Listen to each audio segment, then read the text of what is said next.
It exclusively presents Indian Paranormal Podcast अर्श और राहुल के साथ। तांत्रिकों के बारे में आपकी क्या राय है? यस, तांत्रिक होते हैं बिल्कुल। मतलब मेरा तो ये मानना है कि तांत्रिक, अघोरी, नागा साधु, बाबा, औघड़, कई सारे अलग अलग चरण होते हैं और कई सारे चीजें होती हैं जो शायद हमें पता नहीं है। ओके, ये जो आपने अभी नाम गिनाए इनमें थोड़ा सा फर्क बता पाएंगे आप? शायद फर्क जानना बहुत मुश्किल हो जाएगा, लेकिन अभी पहले हम बात करेंगे तांत्रिकों की। तो आपने कई बार ऐसा देखा होगा या फिर आपने कई ऐसे बाबाओं के बारे में सुना होगा जो आत्माओं को अपने वश में कर लेते हैं और उनसे काम कराते हैं। आपका एक सवाल भी था कि क्या ये ऐसा पॉसिबल है? तो बिल्कुल पॉसिबल है। साधनाओं की शक्ति से अपनी जो साधना है उनकी मंत्र विधान है या फिर जो भी उनका तरीका है उनके गुरु द्वारा बताया गया, उस तरीके से अगर वो कर सकते हैं तो चीजों को अपने बस में तो नहीं कर सकते, लेकिन एक बाध्य कर लेते हैं, एक वचन दे देते हैं। कहने का मतलब ये है। ओके, आसान शब्दों में अगर मैं आपको समझाऊं तो वो उस चीज की पूजा करते हैं और पूजा करने के बाद जब वो स्पिरिट या फिर कोई भी आत्मा या कोई भी दैवीय शक्ति आती है उनके सामने, तो वो उनसे वचन लेते हैं, उनको वचन देते हैं कि ऐसा ऐसा है, मैंने आपकी साधना करा है, मुझे आपसे ये वचन चाहिए, मुझे आपसे ये शक्ति चाहिए एक तरीके से। तो कई सारे ऐसे तांत्रिक हैं जो ये सब चीजें करते आए हैं बहुत टाइम से, और अच्छे तांत्रिक हैं। इनफैक्ट तांत्रिक भी अच्छे बुरे होते हैं। यहाँ पर भी एक बहुत बड़ा इशू आता है। कोलकाता में एक बहुत बड़े तांत्रिक थे, बहुत बड़े सिद्ध तांत्रिक थे, जिनका नाम था तारानाथ तांत्रिक। तारानाथ तांत्रिक, बिल्कुल। इनके बारे में एक होइचोई एप्लीकेशन है, उसमें इनकी पूरी कहानी आई है जिसमें वो सारे चरण दिखाए हैं जो एक अघोरी बनने के लिए कारगर होते हैं। अघोरियों के बारे में बात न करते हुए अगर मैं तांत्रिक के ऊपर आता हूँ तो बहुत सारे लोग इन्हें सिर्फ तांत्रिक के नाम से जानते थे, जबकि थे ये अघोरी। तांत्रिक बेसिकली सीखने के चरण में होते हैं। जो तंत्र को साधते हैं वो तांत्रिक कहलाते हैं। ये तंत्र क्या होता है? तंत्र खुद में राहुल अपना एक बहुत बड़ा विषय है जिसके बारे में मैं चाहूंगा कि और भी जब बड़े एक्सपर्ट आए तो वो उसके बारे में आपको बताएं कि क्या तंत्र होता है बेसिकली। मैं राम अशोक जी को जरूर इनवाइट करूंगा इस चीज के लिए। तंत्र बेसिकली, जैसे अगर हम बात करते हैं कि जो तंत्र को साध ले, जो किसी तरह के मैकेनिज्म को साध ले, वो तांत्रिक कहलाता है। तो जो ऊर्जाओं के तंत्र को, ऊर्जाओं के मैकेनिज्म को साध ले और उसे अपने हिसाब से काम करवाए, वो एक तांत्रिक कहलाता है, ऐसा माना जाता है। ये डेफिनेशन से एक इंजीनियर की तरह साउंड कर रहा है। हाँ, क्योंकि आप अभी मेरे सामने एज अ स्केप्टिक पर्सन बैठे हो, तो मेरा भी एक फर्ज बनता है कि मैं आपको आम भाषा में आपको समझाऊं, ताकि जो सुनने वाले हैं, जो समझने वाले हैं, वो इस चीज को समझ पाएं कि दरअसल सारी चीजों का कनेक्शन ऊर्जाओं से ही है। ऊर्जा ही है जो चल रही है या नहीं चल रही है। अगेन मैं आता हूं अगर तांत्रिक में, तो कुछ ऐसे अजीब से तांत्रिक हैं जो सिर्फ ढोंग करते हैं। क्या आप कभी ऐसे तांत्रिकों को आपने देखा है? मैंने ऑफ कोर्स देखा नहीं है, लेकिन मैंने सुना बहुत है। अजीब सी चीज़ों के बारे में मैंने सुना है कि कई लोग जो गंडे तावीज़ों पे यकीन रखते हैं तो ज़माने भर के तावीज़ बांध के आते हैं, ज़माने भर की भभूत रगड़ के आते हैं सर पे। कई तांत्रिक हैं जो मैंने देखा जो रुद्राक्ष की मालाएं बांटते रहते हैं, ये बोलते रहते हैं कि इसमें बड़ी शक्ति है, अपार शक्ति है। थोड़ा सा वक्त मिलेगा तो ये रुद्राक्ष की माला के बारे में बताइएगा। For sure. तांत्रिकों का एक अपना एक संसार है, एक अपना एक दुनिया है एक तरीके से, आप मान के चलिए। कुछ ऐसे बुरे तांत्रिकों को मैंने देखा है। बहुत सारे ऐसे लोग हैं, मतलब मेरे एक जो गुरु थे, मैं उनका नाम नहीं लूंगा, पर वो मैं उनको दिल से बहुत मानता हूं। तो मेरे एक जो गुरु थे, उन्होंने कई सारी चीजें बताई। उन्होंने बताया कि कैसे एक बुरे तांत्रिक लोगों को ठगते हैं। आपने कई बार, मैं no offence to anyone, but आपने कई बार ये भी सुना होगा कि 2 घंटे में समस्या का समाधान पाएं। जी, बहुत से ऐसे कैंप लगे। कैसा लगता है आपको ये कॉन्सेप्ट? कैसा लगता है? बस यही सब कॉन्सेप्ट तो आपको जो है ना स्केप्टिक बनने पर मजबूर कर देते हैं कि ऐसा कैसे, मतलब ये तो आप किसी इनोसेंट इंसान को, किसी मासूम इंसान को ठगने वाली बात होगी ना, आप उसको कह सकते हैं। क्योंकि मेरी खुद की जिंदगी में एक ऐसा फेज आया था राहुल, जहां पर मुझे नहीं समझ में आ रहा था कि सच क्या है और झूठ क्या है। तो मैं जितने भी मुझे ऑप्शन दिख रहे थे, जितने भी मुझे बाबा लगते थे, मैं सबसे बात करता था कि मुझे ये सब चीजें क्यों दिखती हैं या फिर ऐसा क्यों होता है, और अंत में सारी बात आ जाती थी पैसे पे। उदाहरण के तौर पर कोई इंसान बहुत परेशान है जिसको अपनी जिंदगी में किसी भी तरह की राह नहीं दिख रही है, उसे अचानक से उसने एक पोस्टर देखा again no offence to anyone, उसने एक पोस्टर देखा और 2 घंटे में समस्या का समाधान हो गया। एग्जैक्टली। और उसने करा उस पे कॉल करने के बाद उन्होंने बोला कि सामग्री लगेगी, हम आपसे पैसे नहीं लेंगे, पैसा काम होने के बाद दीजिएगा। आप सामग्री के पैसे भेज देते हैं 2-3 हजार रुपए, और इसके बाद आपका काम भी नहीं होता है। जब आप उनसे कहते हैं कि मेरा काम नहीं हुआ, तो वो कहते हैं शायद तुम्हारी कोई गलती रही होगी, तुम एक बार फिर से करा के देखो। तो ये एक सर्कल है राहुल जो चल रहा है, जो आजकल मार्केट में इतना ज्यादा फैला हुआ है कि हर एक सिंगल इंसान इसकी चपेट में आ चुका है। कहीं ना कहीं अवेयर रहना चाहिए मुझे और आपको, और आई गेस जितने भी हम सब सुन रहे हैं इन सब लोगों को, कि एक्चुअल में ये चीजें काम कैसे करती हैं। तो एक्चुअल में ये चीजें काम करती भी हैं या नहीं करती हैं, पहला सवाल तो ये होना चाहिए। आपका सवाल सही है, और मैं क्योंकि मैं इन सब चीजों से जुड़ा हूं, तो मैं पहले सीधी सी एक बात कह देना चाहता हूं कि ये सब चीजें काम करती हैं। ओके, ये बहुत बड़ा दावा है बाय द वे। मैं इस दावे पर खरे उतरने की पूरी कोशिश करूंगा, और शायद उतर भी जाऊं, क्योंकि मुझे पता है कि मैंने जो अपने गुरुओं से सीखा है वो सच्चाई है एक तरीके से। तो अगर मैं आपको पूरी बात एक बताऊं कि तांत्रिक जिस तरह से अभी जो भी चल रहे हैं, जो पैसे के पीछे ज्यादा भागते हैं एक तरीके से, हमें हमारे गुरुओं ने, हमारे जितने भी आध्यात्म के गुरु रहे, उन्होंने ये सिखाया है कि कभी किसी से 1 रुपया नहीं लेना। और हम लोग आज भी जब भी कोई हीलिंग करते हैं, जब भी कोई प्रोसेस करते हैं, किसी के लिए कुछ भी करते हैं, तो निस्वार्थ करते हैं। हम लोग कभी किसी से 1 रुपया नहीं लेते, ना सामग्री का ना किसी और चीज का, क्योंकि मेरा ऐसा मानना है कि देने वाला वो ऊपर शिव है, उसके अलावा कुछ नहीं है। तो यही शायद एक बहुत बड़ा फर्क आ जाता है हम में और उन लोगों में, लोगों को सही करने वाले में, और कुछ ऐसे ढोंगी तांत्रिकों में जो ये चीजें करते हैं और अजीब होता है लोगों के साथ में।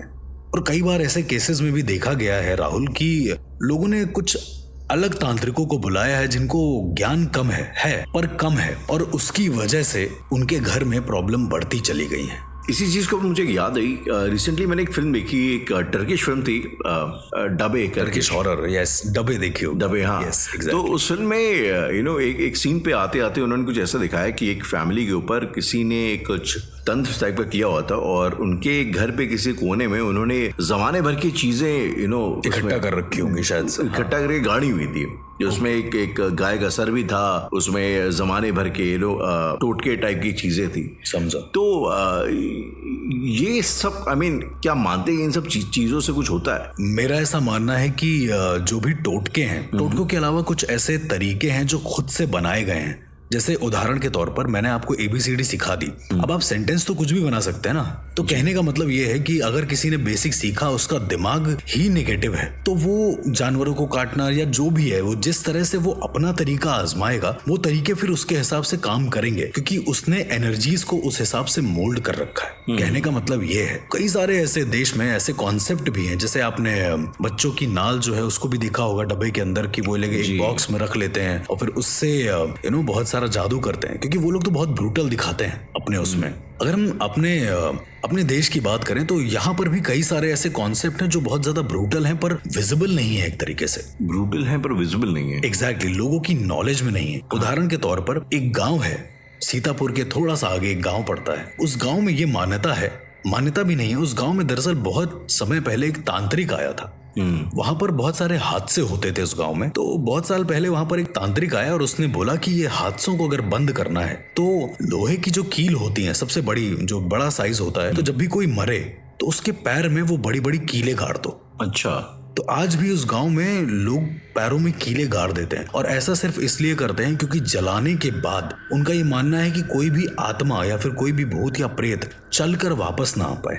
वो इसलिए ये सब करते हैं सिर्फ एक तांत्रिक के कहने पे। पर मुझे लगता है कि ये सब एक ढकोसला है, क्योंकि इसका कोई मतलब नहीं बनता कि इंसान अगर मर गया है तो उसके पैर में कील डाल दी और फिर वो वापस ना आ पाए। मतलब आपका क्या कहना है इस बारे में?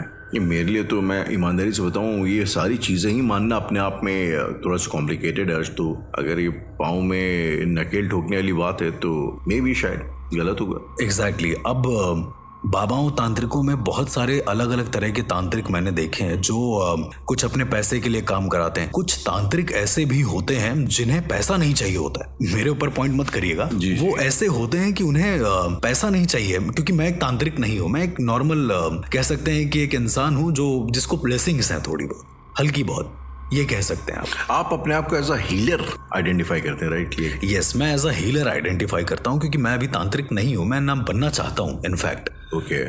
तो तांत्रिकों में मैंने ऐसे भी कई तांत्रिक देखे हैं जिन्हें पैसे नहीं चाहिए होते हैं। ये बनारस का ही एक छोटा सा केस मैं आपको बताता हूँ। वहां पर क्या हुआ कि एक कपल गए, वहां पे एक मैरिड कपल थे, तो वो लोग घाट पर नाव में थोड़ा सा घूमने के लिए निकले। उसी नाव पर एक आदमी बैठा हुआ था, एक तांत्रिक बैठा हुआ था। उस तांत्रिक ने कुछ पैसे मांगे तो इस इंसान ने खुशी खुशी वो पैसे दे दिए। उसके बाद उस तांत्रिक ने बोला कि तुम अपना शरीर यहीं छोड़कर जाओगे, यहां से जा नहीं सकते हो तुम। अच्छा। उस आदमी ने नाव से कूदने की कोशिश करी है, लेकिन वो कूद नहीं पाया है। मतलब सिचुएशन इतनी ज्यादा वर्स्ट हो गई थी कि वो लोग गंगा के बीचों बीच में थे। तो उस तांत्रिक ने उस इंसान के शरीर का संकल्प करा लिया था 10 रुपए के बदले।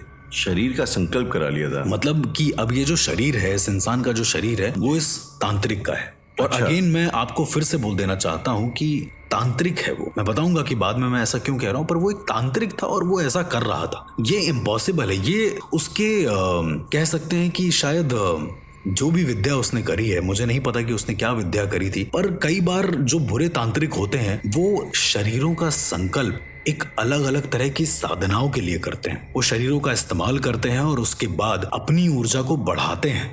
तो ये एक तरीके का गलत तंत्र है, नीच कुल का तंत्र है जिसे वो लोग करते हैं और इसका अंजाम बहुत बुरा होता है। अर्श, मुझे एक मूवी याद आ रही है आपकी बातों से। आई एम प्रीटी श्योर आपने मूवी देखी होगी, बहुत पुरानी पिक्चर है। कौन सी? इस मूवी का नाम था संघर्ष। उस मूवी में अक्षय कुमार थी, प्रीति जिंटा थी, and most importantly Ashutosh Rana थे। Ashutosh sir, yes. और आशुतोष राणा जो है वो एक सॉर्ट ऑफ काली भक्त तांत्रिक होते हैं जो कि बच्चों को किडनैप करते हैं। और उनका ये मानना है कि बच्चों की कुछ 10-11 बच्चों की बलि अगर वो दे देंगे तो उसके बाद वो समां अमर हो जाएंगे। तो एग्जैक्टली, समझ गया जी। ये जो कॉन्सेप्ट होता है ना कि पहली बात तो बलि देने वाला, उस पर नर बलि देने वाला, और उस पर ये दावा करना कि ऐसा करने से आप अमर भी हो सकते हैं। Don't you think like this is like pushing the envelope too far? I mean बहुत ज्यादा। बिल्कुल। और मुझे ये, मैं इन सब चीजों को एंडोर्स भी नहीं करता हूँ, मैं आगे इसको सपोर्ट भी नहीं करता हूँ इनफैक्टली। और क्योंकि बात ऐसी है कि जैसे मान लीजिए, जैसे अब अथर्ववेद को ही उठा लीजिए या फिर रावण संहिता को ले लेते हैं, तो रावण संहिता में शिव जी ने रावण को कई सारी चीजों के बारे में बताया है। शिव जी ने कई सारे तरीकों के बारे में बताया है। लेकिन जब आप रावण संहिता पढ़ेंगे, चौखंबा की पढ़ें, गीता प्रेस गोरखपुर की पढ़ें, आप उसमें देखेंगे कि उसमें तरीका तो जरूर लिख दिया गया है कि ये तरीका कैसे होता है या फिर ये करने से क्या होता है, पर उस तरीके के बाद जो मंत्र है वो अधूरा लिखा गया है, मंत्र पूरा नहीं लिखा गया है। ओके। तो there are some bad tantriks again. कुछ ऐसे बुरे लोग हैं जो उसको पढ़ते हैं, जो स्क्रिप्चर्स को पढ़ते हैं और वो उसी मंत्र को पूरा समझ लेते हैं और फिर कोशिश करते हैं उस चीज को बार बार दोहराने की, पर वो होता नहीं है। कई सारे ऐसे लोग हैं जो गुरु से दीक्षित तांत्रिक है, मैं उनकी बात नहीं कर रहा हूँ, पर कुछ ऐसे सेल्फ मेड तांत्रिक भी मैंने देखे हैं जो ये काम करते हैं और बड़ा अजीब होता है। मेरे घर में एक केस हुआ था अर्श। मेरे रिश्तेदार थे, उनके बेटे के साथ कुछ प्रॉब्लम हो गया था। अच्छा, मतलब कुछ सुपरनैचुरल हुआ था? कुछ पैरानॉर्मल सुपरनैचुरल किस्म का एक प्रॉब्लम हुआ था। और काफी पुरानी बात है, उन्होंने किसी तांत्रिक को कांटेक्ट किया।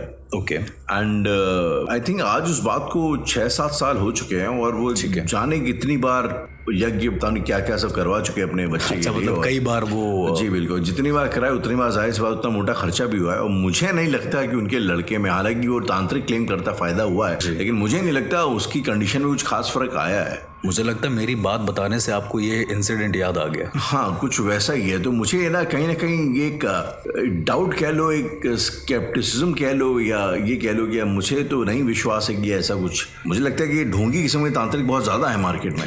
मैं आपको और जितने भी लिसनर हैं उन सबको यही बोलना चाहूंगा कि कई बार ऐसे भी कोई तांत्रिक होते हैं जिनको कुछ बहुत विधाएं पता होती हैं, जिनको कुछ बहुत मंत्र विधान पता होते हैं, कुछ बहुत चीजें पता होती हैं। स्टार्टिंग में जब वो आपको दिखाते हैं, जब आपके घर के बारे में थोड़ी बहुत चीजें बता देते हैं, क्योंकि उनको थोड़ा बहुत ज्ञान होता है चीजों का। मैं ये नहीं कह रहा हूँ बहुत होता है, थोड़ा बहुत होता है, तो वो पास्ट अजम्पशंस करके आपको बता देते हैं कि ऐसा ऐसा कुछ हुआ होगा या फिर ऐसा कुछ। जैसे ही आप उनसे इन्फ्लुएंस होते हैं, ये मैं उन तांत्रिकों की बात कर रहा हूँ जिनको बिल्कुल भी नॉलेज नहीं होता। जैसे आपने अपने रिलेटिव्स का केस बताया, मैं उसी को एक आधार मानकर बता रहा हूँ। तो ये तांत्रिक क्या करते हैं, पहले आपकी नब्ज पता कर लेते हैं कि असल में हो क्या रहा है, और उसके बाद ये आपसे कहेंगे कि आपको एक यज्ञ कराना पड़ेगा, आपको एक हवन कराना पड़ेगा, जो कि खर्चा मुश्किल से 10-15 हजार का आए।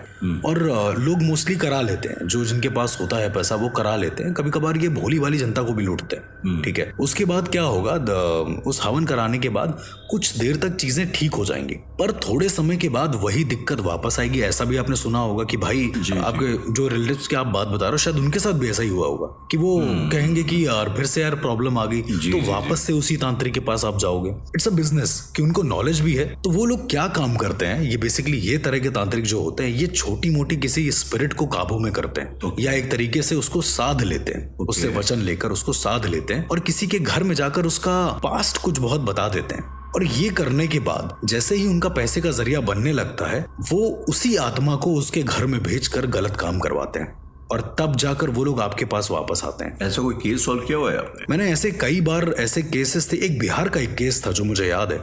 वहां पर ऐसा था कि उस एक लेडी थी, मतलब मेरे फ्रेंड की एक आंटी थी, उनके साथ ऐसा होता था कि वो अलग अलग आवाजों में बात करती थी। वो 3-4 अलग अलग आवाज में बात करती थी, और उनका कहना था कि उनके घर में जो उनकी बहन है, उनकी बहुत पहले डेथ हो गई थी, और वो उसके अंदर आती हैं, बोलती हैं ये सब चीजें। जब मैंने इस केस को समझा, इस केस को जाना बहुत अच्छे से, तो पता चला कि 10 साल से वो एक तांत्रिक से अपना इलाज करवा रही हैं। अच्छा। लगातार। और उनके घर जाकर जो मैंने देखा राहुल, वो बिलीव करने लायक नहीं था। जब मैंने सारी चीजें, अपनी चीजें करी, तो देखने पर यह पता चला कि उस तांत्रिक ने करीब नहीं तो 50 से 60 अलग अलग ताबीजें दे रखी हैं अलग अलग जगह पर। और एक आम लैंग्वेज में भी अगर मैं आपको बताऊं कि बहुत सारी जब एनर्जी होती है ताबीजों में, भले ही आप मंत्र या दुआ पढ़ते हैं या फिर ये सब चीजें रखते हैं, जब कहीं पर बहुत ज्यादा एनर्जीज होती है ना, तो वहां पर क्लैश हो जाता है एनर्जीज का, और बहुत खराब हो जाती हैं सारी चीजें। वो तांत्रिक लगातार, वो करीबन हर हफ्ते 15-20 हजार उनसे लूट रहा था। तो आप सोचिए 1 साल के अंदर अंदर उनसे कितना पैसा लूट लिया होगा। जब मैंने उनको बताया कि ऐसा कुछ नहीं है, ये बस एक बुरी स्पिरिट आपके ऊपर लगाई गई है ठीक 10 साल पहले, तब उन्होंने बताया कि 10 साल पहले तो वो उस तांत्रिक के पास गई थी। तो यहाँ से ये पूरा केस सॉल्व हुआ, समझ में आया। मैंने उनको वही कहा कि आप किसी बेवजह के तांत्रिकों के चक्कर में मत पड़ें, आप एकदम ठीक हैं, आप अपने घर की पूजा करें, क्योंकि ऐसा होता है कि जब आप अपने घर को अच्छा रखते हैं तो सब चीजें ठीक हो जाती हैं। तो इस तरह के तांत्रिक भी मैंने देखे हैं। तो ये तो होगी नकली तांत्रिकों की बात। जो असली तांत्रिक होते हैं वो क्या होते हैं? इन सभी सवालों का जवाब जानने के लिए सुनते रहिए Indian paranormal podcast, only on